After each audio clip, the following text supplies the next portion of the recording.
আসসালামু আলাইকুম ওয়া রাহমাতুল্লাহি ওয়া বারাকাতুহু। প্রিয় ইমানি ভাই এবং বন্ধুগণ, আশা করি আল্লাহ সুবহানাহু ওয়া তাআলা সকলকে ভালো রেখেছেন। প্রিয় ভাইয়েরা, আসলে বর্তমান সময়ের বিষয়গুলা দেখে অন্তরে অনেক দুঃখ লাগে, অনেক কষ্ট লাগে।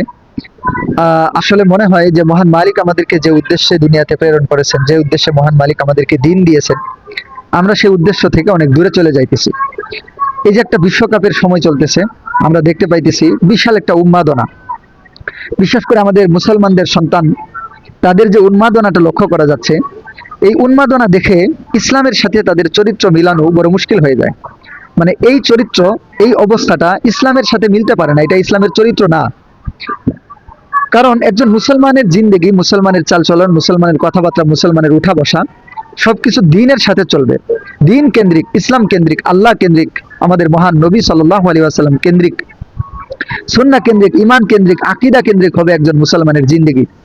কিন্তু এই যে ফুটবল খেলা কেন্দ্রিক, এই বিশ্বকাপ কেন্দ্রিক যে চাল চরিত্র এবং অবস্থা দেখা যাচ্ছে, এটা মুসলমানদের চাল চরিত্র এবং অবস্থার সাথে মিলে না। মহান মালিক আল্লাহ সুবহানাহু ওয়া তাআলা সূরা বাকারা এর 208 নম্বর আয়াতে ডেকে বলেছেন, ইয়া আইয়ুহাল্লাযীনা আমানু দুখুলু ফিস সিলমি কাফা ওয়ালা তাত্তাবিউ খুতুওয়াতিশ শাইতান ইন্নাহু লাকুম আদুউম মুবিন।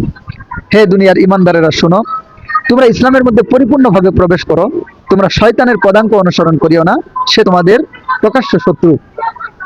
তো এখানে আল্লাহ সুবহানাহু ওয়া তাআলা কি বুঝাইলেন? হে ঈমানদারেরা, ইয়া আইয়ুহাল্লাযীনা আমানু দুখুলু, তোমরা প্রবেশ করো ফিস সিলমি, ইসলামের মধ্যে, দিনের মধ্যে, কাফা, পরিপূর্ণভাবে।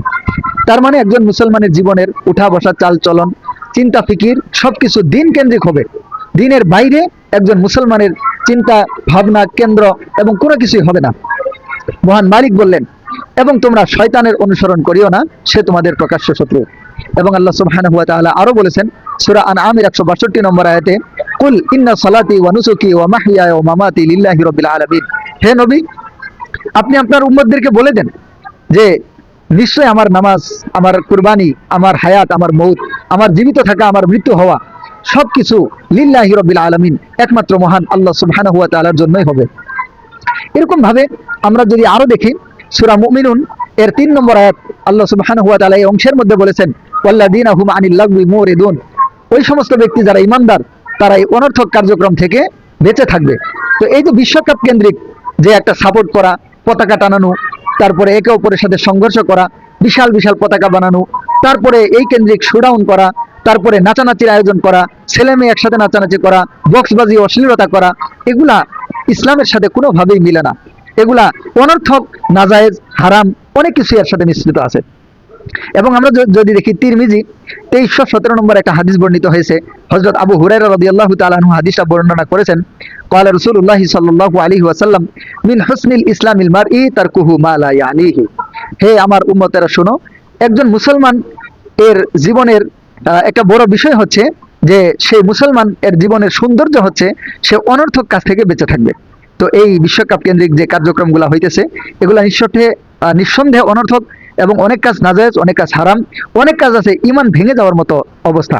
তো এই জন্য আসলে সবাই আমার কথা মানবে এটা আমি হয়তো বলতে পারবো না, কিন্তু আমি আমার দায়িত্ববোধ থেকে এই কথাটা বললাম।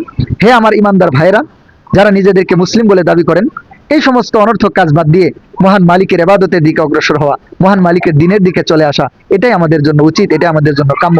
মহান মালিক আমাদের সবাইকে কবুল করেন, তৌফিক দান করেন, আমিন। আসসালামু আলাইকুম ওয়া রাহমাতুল্লাহি ওয়া বারাকাতুহু।